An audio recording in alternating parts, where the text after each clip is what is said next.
Hello, everyone. Eric here, and today I thought we might have a little bit of fun.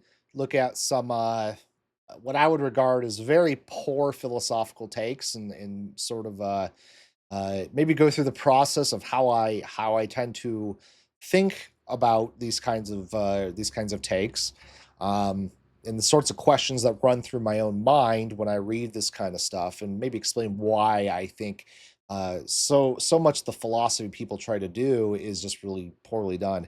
Now, I kind of bumped into this subreddit, Rational Philosophy, and it's kind of full of a lot of bad philosophy, the sort of Ayn Randian type objectivism, I would say. That seems to be like common among a certain type of person who really want the certainty of things like logic and science, and they want to call these things just completely objective and with some sort of certainty. It's almost like when I was a teenager.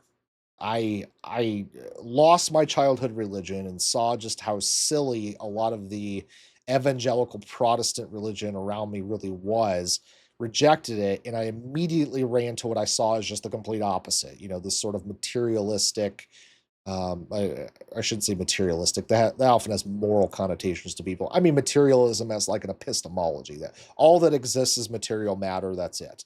That kind of thinking, that logic is this objective thing, and people violate logic, they're just wrong. That sort of thinking. Um, that's what this seems to appeal to. That sort of philosophy that I discovered as a teenager, but I grew out of it personally, and I'm not going to say that, like, just because I grew out of it, that makes it wrong or some sort of lower thing. I just saying that's my story. I grew out of this sort of thinking and became a lot more open to what Wittgenstein might call different sorts of language games. So, anyways, let's take a look here. So, the title of this post is "Thou shalt destroy skeptics and sophists." Okay, so I guess being a skeptic is somehow morally wrong, and I would say being a sophist carries with it definitely some sort of um, negative normative connotation.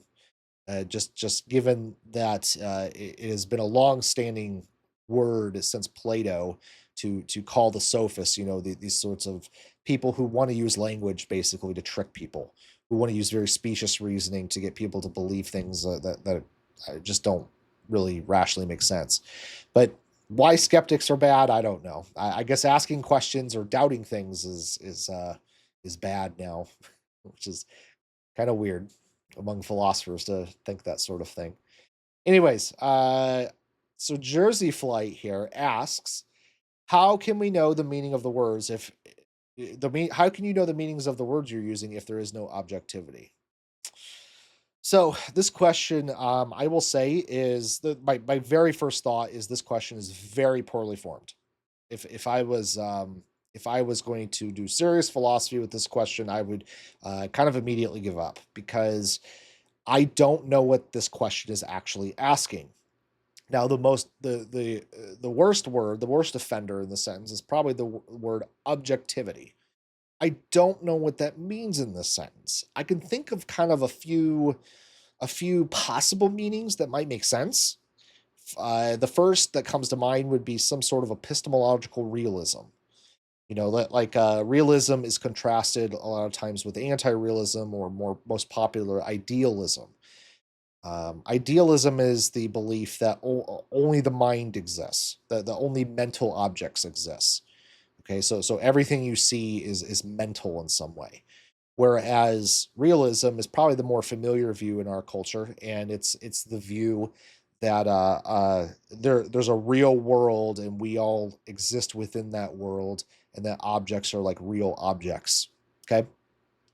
Now, if this is what you mean, like, then it would seem like what you're saying, or what you're trying to imply here, is that words can't have meaning unless realism is true, which instantly makes me go, "That's nonsense. That's clearly nonsense." Because if I am sleeping at night, if I'm having a dream, I can still use words, the same words in the English language, given that I'm a English speaker. I can use these same words in a dream and they're just as meaningful. If I'm flying through the air and I'm having a lucid dream, like I know I'm dreaming, I might say, I'm flying, look at me. This is kind of fun. The word fun means uh, more or less the same thing in my dream world. Same thing with a video game. Like no one is going to contend that the guards in Skyrim are real people, or that they actually exist, or that this video game world actually exists, in like the same way that a realist would. That it's not real in the same way that, favorite example, the water bottle. Here it is. Realists would contend that this is like a real object, right? Like that's pretty clear, but they wouldn't contend that the guards in Skyrim are real. So uh, so any word that I would use to refer to those guards then would have no meaning, according to this sort of thought. Okay, so maybe what you mean is something other than this sort of epistemological realism. Maybe you mean some sort of ontological realism, like Plato. That all words have to refer to some sort of real object, or some sort of real object. So even a word like Pegasus or Minotaur would refer to a real thing, or some, or objective is your word. It refers to an objective thing, even though it's not like an objective thing, as in like it's not an objective thing in the sense that like it's real in the same sense of epistemological realism. It's not that minotaurs are real creatures, but your words would have to refer to some sort of objective real thing, even if it's not a real object in the world. So in this case, what you're basically saying is all ideas, all thoughts are somehow real. So Minotaur is real. The idea of justice is therefore real. The idea of morality is a real thing. Maybe it's a real thing, as Plato wants to say, in another realm of existence that only our minds can access. Like our eyes see the physical world, where our minds see this realm of forms, as Plato wants to say. And maybe in this case, justice and minotaurs, that's where they live, is this other realm of the forms. If that's the case, I'm still going to say no. I don't think this view is required for words to have meaning.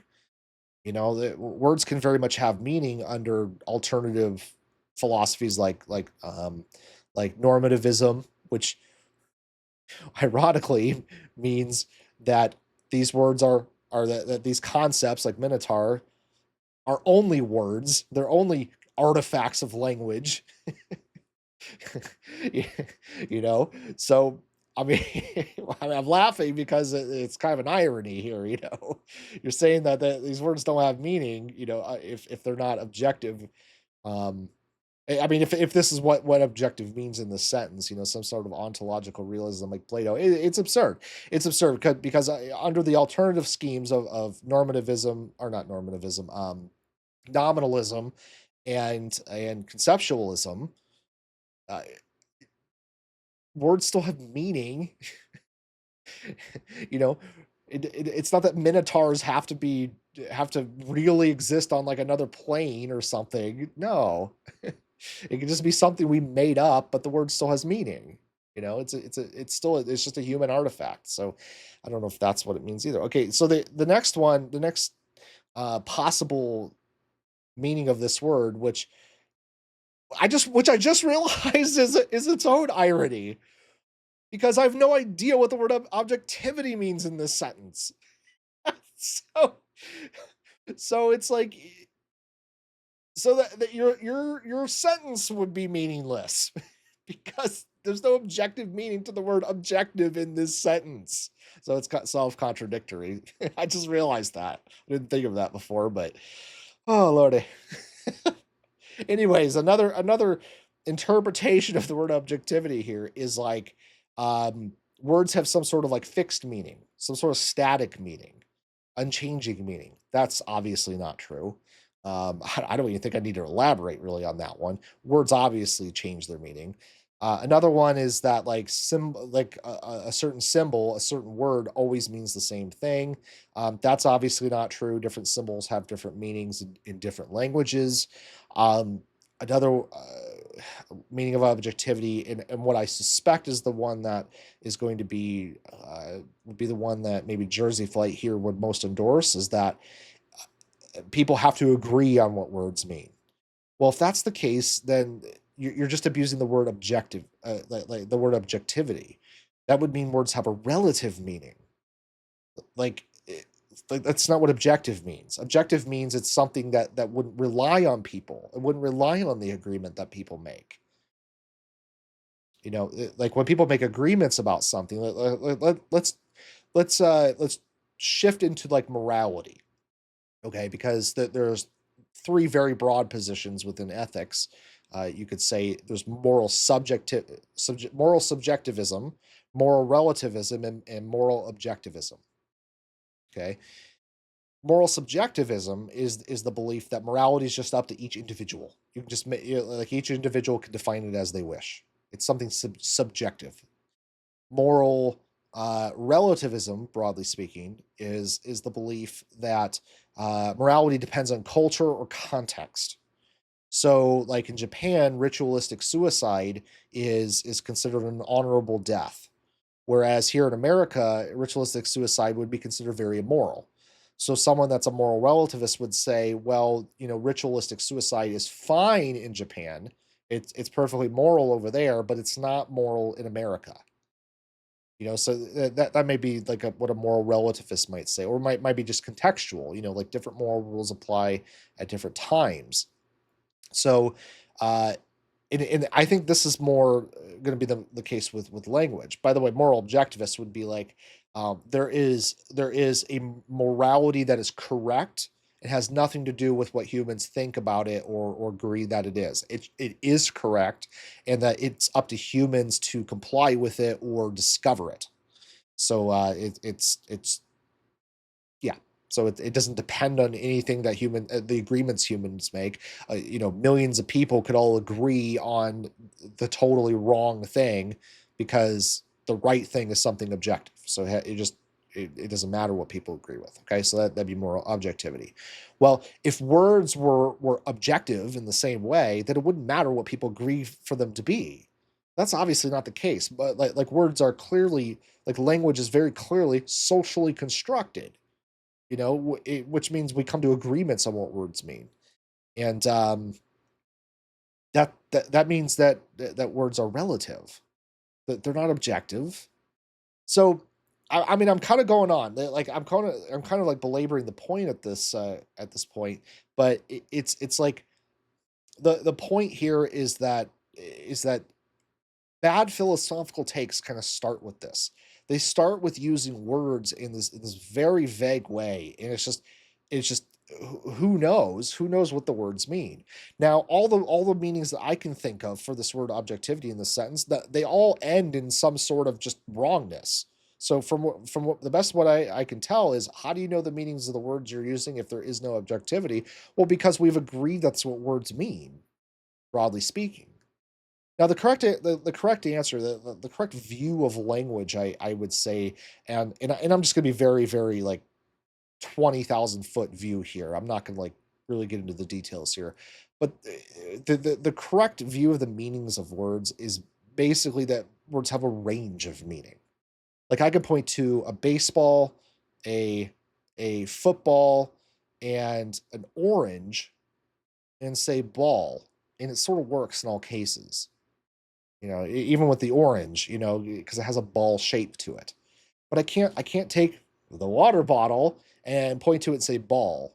It doesn't work. It's outside the range. So there's no one static meaning to words. To think that words have this like one static meaning to them that's objective or through all time is wrong. But the opposite view that words can just mean whatever you want, the sort of linguistic subjectivism, that's obviously wrong too. Well, no, it's words have a range of meaning, and they have a range of meaning that is certainly dependent on the agreements that people make. You know, and I mean rappers and poets and musicians of all sorts, they certainly exploit this range of meanings of words in order to be very clever and creative. So even through different contexts, the meanings of words can very much change very dramatically. And this is sort of what Wittgenstein and the ordinary language philosophers are going to get at. And it's the sort of view that I think completely obliterates this sort of objective rationality way of thinking. It just obliterates it. Because once you realize that words and even logic itself changes from context to context, like uh, in some contexts, outright contradictions are actually the right way to play the language game, or actually a very voracious move in the game that you're playing. Such as like music, such as like creative endeavors. So it's not that there's this one objective way of looking at things. It's just there's just not. There's just not. Depends on the game you're playing. So let's scroll down a little bit and look at some of these others. This one doesn't. I don't know what this person's trying to say. Dark Knight here. Weird government makes a little more sense to me though. Do you really think meaning requires metaphysical objectivity? See, this is what I'm saying. It's really hard to understand what this person's saying, right? Like, what does objectivity mean in this sentence? What about shared usage? Exactly. There you go. You're on the right track. Words function through intersubjective agreement, broadly speaking, right? But even it's not that we have to outright agree on the words for them to be meaningful either, though. Uh, I mean, communication maybe not meaningfully take place, without some sort of shared meaning. But like I said, like the meanings of words can spontaneously change or get larger, like on the spot. There might be some sort of major event that changes the meaning of a word, like like the word 9/11. Before September 11th, 2001, 911 meant it had like a different meaning. But now, but after that event, it's now that word, that use of language has a different meaning. If you said 9/11, people would be like, you're just talking about a goofy way to say 911, which here in the United States is our way of dialing an emergency line. I know it's different in other countries, but that's what it is here in America. So it's dialing nine. If you said 9/11, people were thinking, you mean dialing 911? But after September 11th, 2001, different meaning. you know, so it's not that it's not even that words need to have some sort of that we need to explicitly agree on the word. Because like I said, the word like musicians and poets and whatnot use words very creatively, and so the sort of range of meaning of a word can seem to expand right on the spot. That's a lot of times what gives this sort of creativity its punch. Is that the meaning or how you think about this thing instantly kind of expands right on the spot. So it's not that you have to there has to be like some explicit agreement beforehand either, but whether the expression is meaningful does seem to be at least somewhat socially constructed in some way, right? So there you go. And not through some independent objective essence. Yeah, I would say that that's correct. And of course, now Jersey Flight wants to say, I do not use the word metaphysics. So, well, then what do you mean? What do you mean by objectivity here?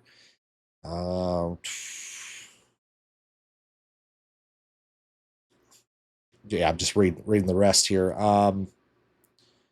Meaning requiring identity doesn't make meaning. I'm not sure meaning requires identity. Like like we can refer to abstract objects that don't really have an identity. I don't know. I'd have to think about that. Like redness. Redness. I don't know if redness is really an identity. It's a universal. I don't know if it has an identity. I mean, again, the word identity is kind of vague here. You know, what do you mean by identity? You mean the law of identity? Even in that case, I don't know. I'd have to think about that. I don't know. Point is, it's vague. It's vague. I don't know what you mean by identity. So this is a constant theme. Constant theme. If words were objective, wouldn't we only be one? Like, okay, that's maybe poor grammar, but I get the point.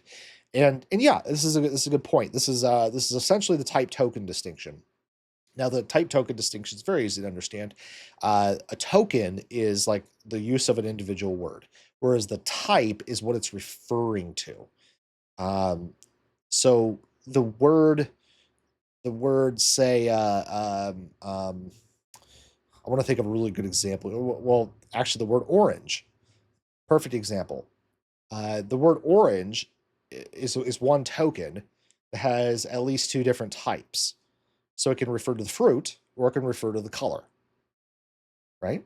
So it's one token, orange, you know, which is the word itself, with at least those two types. And you know, there's other, there's maybe other uses of that word that are going to depend on the context and whatnot. You know, like William of Orange, you might refer to William of Orange. You know, Orange being a place, I believe, in that case. So, but this one word has multiple meanings. Now this is where it just gets bad. This is bad. This is a bad take. We all must learn that language comes from logic. That is nonsense. That is complete nonsense. No, it does not. Language uses a certain form of logic. Now, it's not always a consistent form of logic from context to context either. As Wittgenstein would say, it depends on the language game that you're playing. You know, like okay, I can prove to you that language doesn't come from logic, because if the only, which again, I'm not completely sure this is what you mean, but this is sort of what it seems like you mean, is that uh, meaningful language comes from logic. I'm not sure that's the case, because take a contradiction. If I say this sentence, X is both true and not true at the same time. I mean, I can like, that is a meaningful statement. I can linguistically form that statement. And there's philosophers like Alexius Meinong that would actually, I don't know if Meinong actually said this. It's common among Meinongians to then go and deny that sentence has any sort of that sentence is meaningful. The contradictions are meaningful in any sense. But if that's the case, then you could run into a huge problem, because then the negation of the sentence also wouldn't make sense, because, or would be meaningless. You couldn't say it's not the case that X is both true and not true at the same time. You couldn't say that. It would also be meaningless, because the root part, because part of the sentence contains completely meaningless language. If you say contradictions are meaningless, you see how that works. So you can't say that the opposite's meaningless, and this creates a huge problem. And I went over this in my recent video on Quine, replying to the Meinongians. I can't pronounce it today. Well, Quine was actually, he brings this up in his paper. I think I cut it out of the video because it wasn't important to the overall final point of the paper on what there is. I think I cut it just to keep the video tight, you know. But part of the paper is he addresses this. He says, well, you have a problem with reductio ad absurdum, which reductio absurdum is a very it's maybe the most common way to prove someone's argument wrong, especially in mathematics, but also in philosophy. And what reductio absurdum does, like what you do is you show someone that if their view leads to a contradiction, then their view is incorrect. Well, if that's the case, any proof by reductio ad absurdum, if you want to say that contradictions are meaningless, any such proofs are meaningless. You can't do a proof by reductio ad absurdum anymore, because it's meaningless. So this take here that all language comes from logic. Well, if that's the case, then you can't do reductio ad absurdum and call it meaningful language, because it's a contradiction, and it violates logic's number one rule, the rule of non-contradiction. You know, maybe not the number one rule. You get what I'm saying. One of the biggest rules of logic is the rule of non-contradiction. But you can't do it. You can't do a reductio ad absurdum if all language is supposed to come from logic. You know, no, it doesn't. there, there's also like, I can make non-logical statements. You know, like I could even take nonsensical objects. I could say something like that Warfel snot is a promulgade. I don't know. I'm just making up random words, okay? Uh, and that's still language. And honestly, it's still meaningful language because it's an example. It's because the language in use serves as an example of language that has questionable meaning. Don't know what it points to. You know, this is another point Quine made in his book on what there is even something that doesn't, even something that we couldn't definitely describe. You know, I don't remember the words I used at this point, but if we take a nonsense word, let's say we have a a range of 10, okay, it's a made up word, so that we can't really define it, we can't really put a definition to it. Quine would even say, but a range of 10, you could always say a range of 10 is the thing that range of 10izes.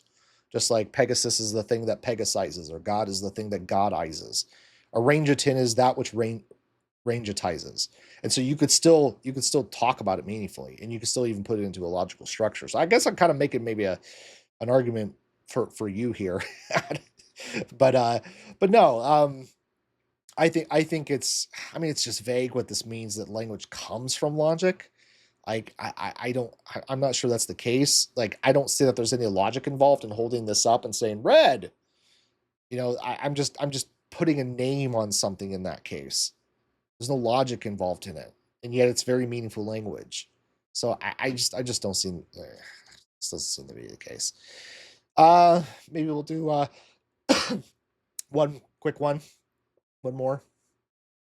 Well, we kind of already went over that. This is just the type token distinction. Yeah, so the difference between symbols and what they intend toward, what they point to, which not all symbols intend towards something, by the way. That's another philosophical issue.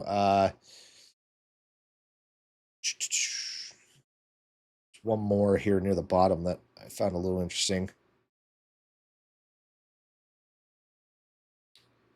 Yeah, this is kind of just related to our last one here. You know, how do words obtain objectivity? And, you know, here he responds through logic, which, no, it's not. It's through social agreement. Red. That requires no logic. Just point and name it. Like, if you didn't know English, let's say you were caveman and I pointed to this and I said red, there'd be no logic you could use to understand what I mean. Do I mean the water bottle? Do I mean the color? Do I mean the shape? What do I mean? If you didn't understand English and I pointed to this, or maybe we could just use another word, you know. If I use the word, you know, Blacopia. Blacopia. I don't know. I don't know. This is a made up word. Okay. I don't know if this is a real word somewhere. Okay. I might, for all I know, I might be cussing in another language or saying something really bad. I don't know. I'm just making up a word. If I point to this, say Blacopia, you know, there's no logic that you could use to determine what I mean, but I might actually mean something. Or if I said it in another language, you know. So no, words do not obtain objectivity through logic. They don't obtain objectivity at all. Yeah. Okay. Here's what's interesting right here. I will say the nature of the meanings of words are attributed to sophistry. Yes, I would agree with that. Equivocation is maybe the king of the logical fallacies. If it's a logical fallacy, that gets a little technical. I won't go too much into that, but it's a problem. Equivocation is a problem. But this right here, objectivity through shared agreement of the meaning of the word, that's not what objectivity means. You're just abusing language at this point.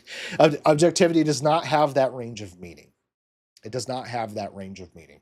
That is certainly outside the range of what that word means. You mean relativism. They have relativity. They have relativity.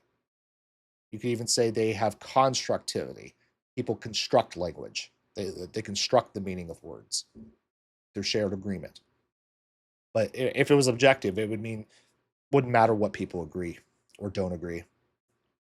So, anyways, yeah, that's what I got for you today. Just a little bit of fun, a little bit of picking on some bad philosophical takes here, going over a little bit of the meaning of language and words and whatnot. So, glad you could join me. If you like this sort of philosophical content, and I'm sorry to the people I picked on here. Okay, I know I picked on some people. I'm just going over bad philosophical takes. That's all it is. You guys can get better. You can expand your philosophical knowledge. I would say in general, let's go all the way back to the top here. This sort of title here to a subreddit instantly kind of tips me off that this sort of thinking that there's this one objective way to look at the world that is correct, and it's probably scientific, or the scientific way to look at the world, or logical way to look at the world. This is a very limited way to see things. It's very limited, and it's also provably incorrect, or I should say provably incomplete. Provably incomplete. There's better ways to look at the world. You can do better, I think. Okay. So if you like this kind of content, please like and subscribe. I like it when you like it. I like it when you subscribe to it. I'm still a relatively new channel, although I'm starting to get a little bit of momentum here. Starting to feel my legs under me a little bit. Playing with the thumbnails a little bit recently, seeing what people click on, what people don't. So you can expect maybe some changes going forward. Mostly in my aesthetics. My content will probably largely remain similar. I might experiment with different formats, like putting my head to the side like this instead of just in the corner, stuff like that. I just want to see what people click on, what seems to work for people, what keeps people tuned in and interested, that sort of thing. So like and subscribe, and join me next time, and hopefully my channel will be even better next time you see me.